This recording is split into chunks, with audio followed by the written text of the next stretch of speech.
So the first article, the first thing that I really wanted to discuss here, it says mental illness is vastly underrepresented in popular films. Now, I found this very interesting, mainly because yesterday, was it 2 days ago that we covered the article about Split, the movie Split? Yeah, that was 2 days ago. Basically, what happened was they were talking about how in that movie, mental illness is poorly represented because the character in the movie has dissociative identity disorder, which is like 0.01% of the population or something like that. Extremely rare. And they were just saying that it portrays them as violent and crazy. But that's more so just projecting intentions onto the story. I think a lot of these problems comes from people who are highly critical of art, projecting their own insecurities, their own fears, their own ideas onto something that somebody else created without actually taking into account what that person looked to create overall. Right.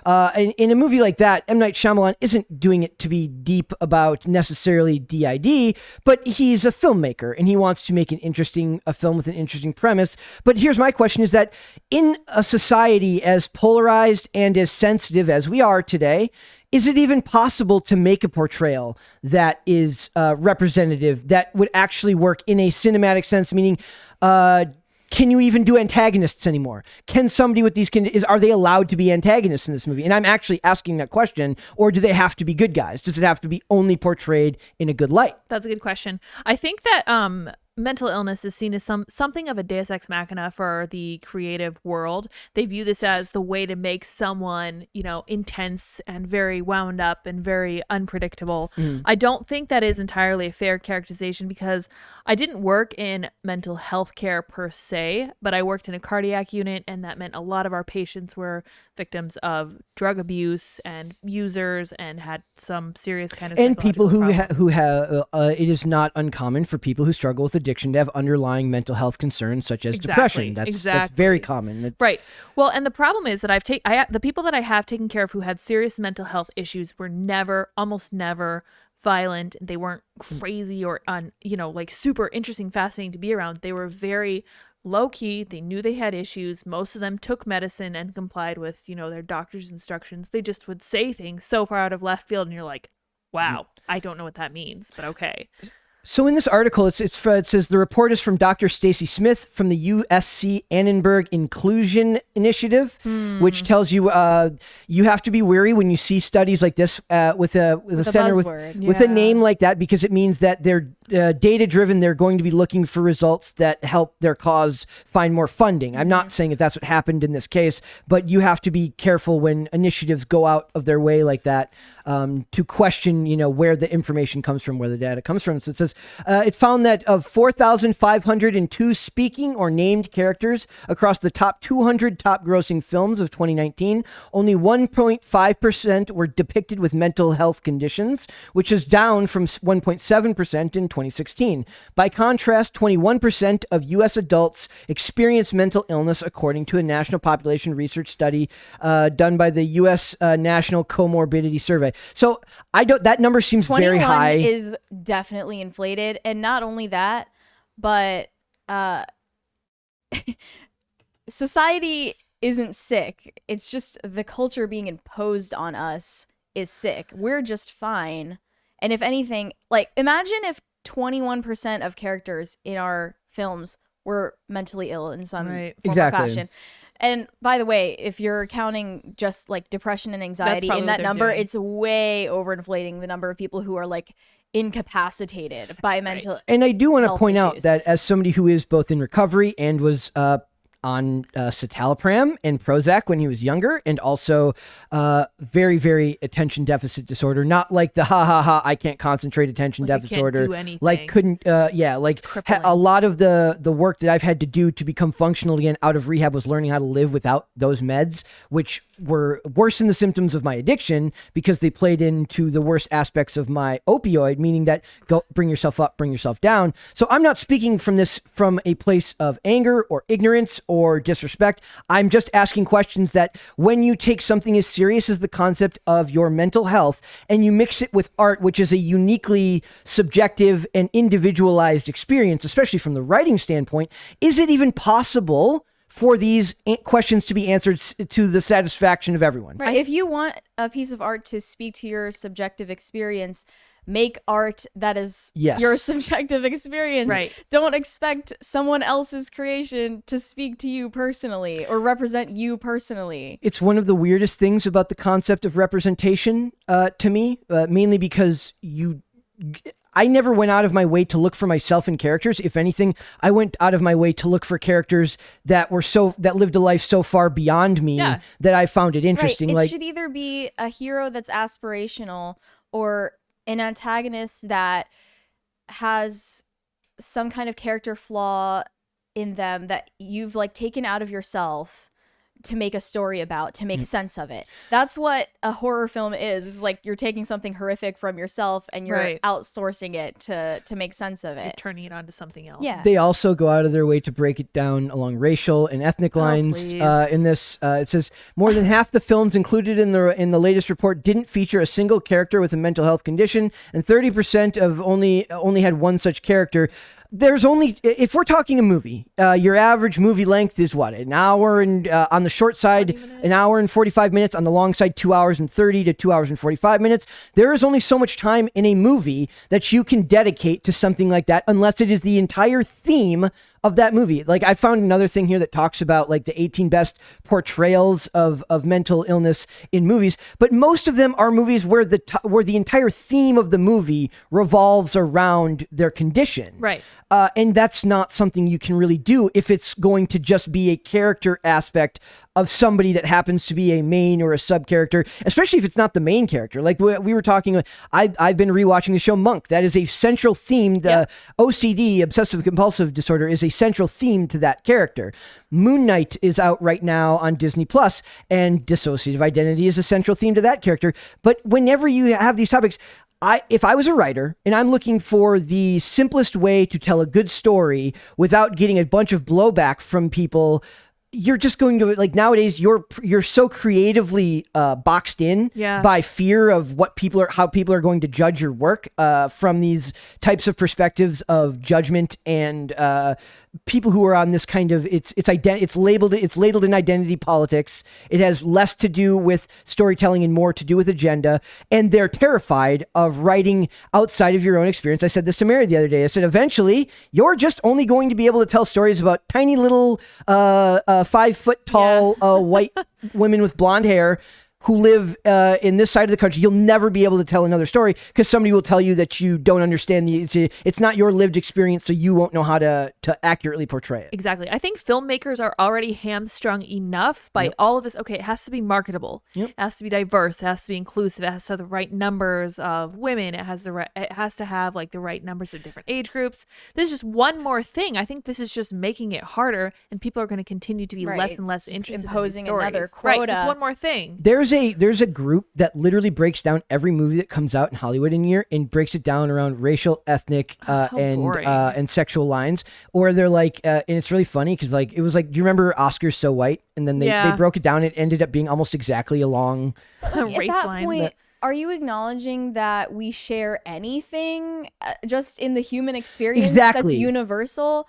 Like, it's bringing back segregation. In a way, this is just like projecting onto the human condition that is suffering, that is universal, and slapping labels on it to make it medical and this clinical thing that you can treat with something that is also medical, which is just a product. And does it have to be, does the person in the movie, does it have to be explicitly stated that the person has that condition, or can you simply, imply it? How far are we going to take this? Yeah, it's too much. And we talk a lot on this show about how insane pop culture is, and that's kind of why we're doing this, is because we're trying to have sane conversations about it. But it is enough to drive you crazy when, like, the culture is sick and a sick culture is being imposed on you. Yep.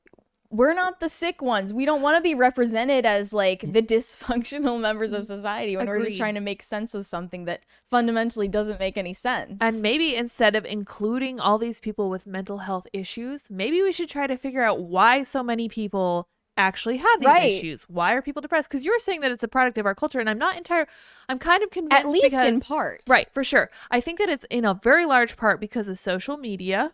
It's in a very large part because of our cell phones and our digital stuff. And I think that if we don't address the underlying issue, I think this is just like putting a band-aid Yeah. I have And then another- the like a 21% of US adults experience mental illness. That stat makes it seem like it's this static number that does not change. Like Right. you can't be suffering from mental illness in one stage of your life and then not suffer from it anymore. Right. Especially in regards to anxiety and depression, which can be situational. Definitely. And I do want to ask this question. So they said, I found an article and it was saying, we need responsible forms of representation in media. And I actually just want to ask the question, is it an artist's art or media's job to accurately represent something, or is it their job to tell a story? I would say it is not their job. It is our job as if you have kids, if if you're a parent, it is your job to raise the next generation to understand the difference between art and real life, Yes. so that they're not getting conflated. As seems to be, they talk about how art informs the world. I'm like, it shouldn't. It should inform your artistic sensibilities and your imagination, but it shouldn't inform the real world. If anything, art should be this idealistic form of the way we wish that the world were. I Yes. feel like that's kind of the way it has been. And they're like, oh, there aren't enough people accurately portrayed with mental illness. I'm like, that's because we wish for a world that didn't have so I much mean, mental there illness. is a responsibility on the part of people creating stories to create something that doesn't degrade the viewer by watching it. Right. Sure. So here's the most terrifying part of this National Alliance on Mental Illness. In the very last paragraph, it says, regulating representation of mental illness in the film industry is an integral part of the mental health movement's efforts to eliminate stigma. No. You cannot regulate your way into better understanding, because you will hamper the ability of the artist to tell the story they want to tell. Eventually, you will get factory laid out work that has no soul, no meaning behind it, and people will gravitate away from it. Right. No one will want to watch Do they that. think Hollywood filmmakers are any less affected by mental illness than the rest Probably of the more so. population? It's Way more probably so. overrepresented, Yeah. and they're the ones making the stories. So why do you still have an issue with it? Do you remember when we covered the story about the Grey's Anatomy writer who got in trouble because they said she faked being sick to get a role, because they said that Shonda Rhimes, who does all of those shows, who created Grey's Anatomy, wanted people who suffered from conditions to write because it would give them a unique ability to understand that whatever they were writing. This lady wrote really, really well loved episodes, and now they're saying that her ex-wife is saying that, like, she didn't actually have those conditions or whatever it was. She didn't actually have it. So they're so focused on that aspect of it that she kind of proved them wrong by just being creative and being a good writer. Right, that you can't possibly go over the barriers Yeah. of like shared experiences exist even if you don't get a diagnosis with the same illness. That does kind of feel like we've eliminated the idea of shared real world experience and turned into a form of neo-segregation in these industries that you can't get away from because you're terrified that you're like everyone has to be in their camp.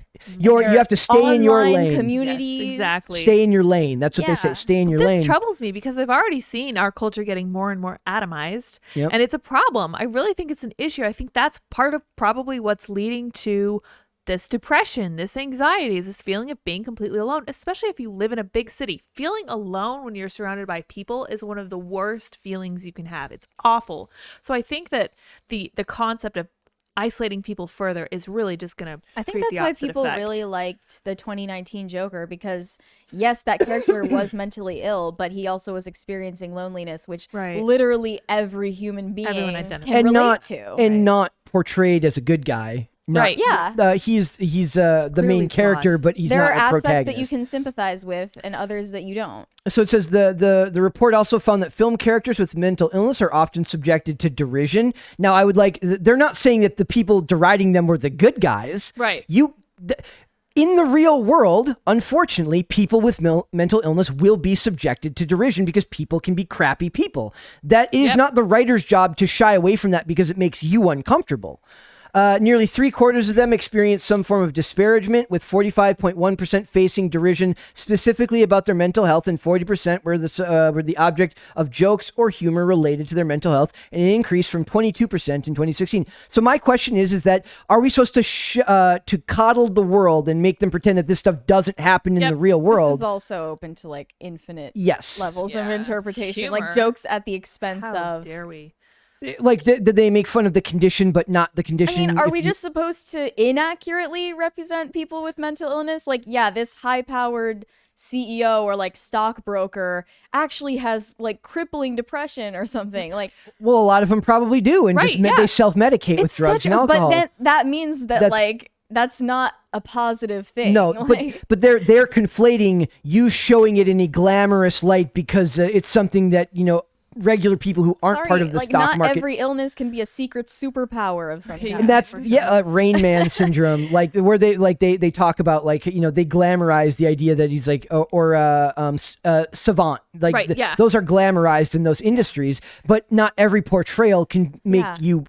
Can give you the warm fuzzies. Right. You're going to see stuff that's going to make you uncomfortable. That's what art is actually supposed to do. I feel like we should show that people with mental illnesses are often mocked and made fun of, and we should show it in a negative light. We should be like, this is not the kind of culture we want to be. That's a form of cultural shift for the for the better, I think. Only 29.6%. Okay, the only is my favorite part of this part. boy. So bear with me.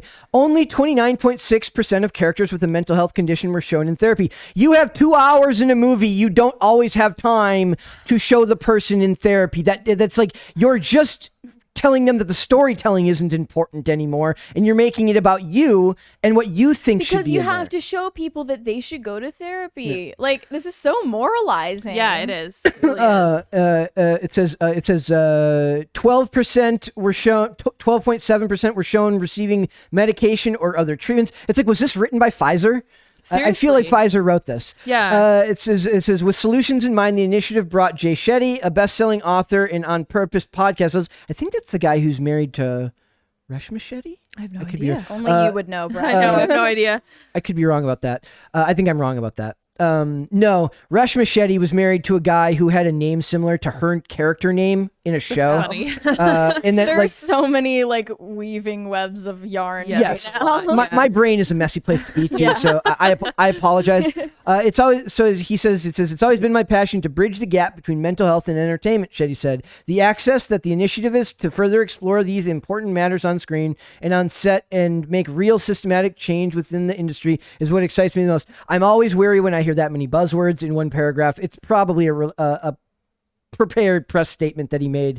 But anytime when there's one of these initiatives, you have to be wary because where their funding comes from is they are not in the business of solving problems. You They're should in the always business look of at their funding. Yes. Always, no matter who it is, like the Trevor Project, which is one of the things working with the White House. You need to look at their funding because some of the companies that fund them actually create puberty blockers. This is something you need to know. You need to know the funding of all of these. So they talk. I just pulled up this is not attached to that list at all. This is just a list. It says of the 18 films that explore mental illness, and saying that it doesn't need to be about mental illness, but it pushes the discourse forward.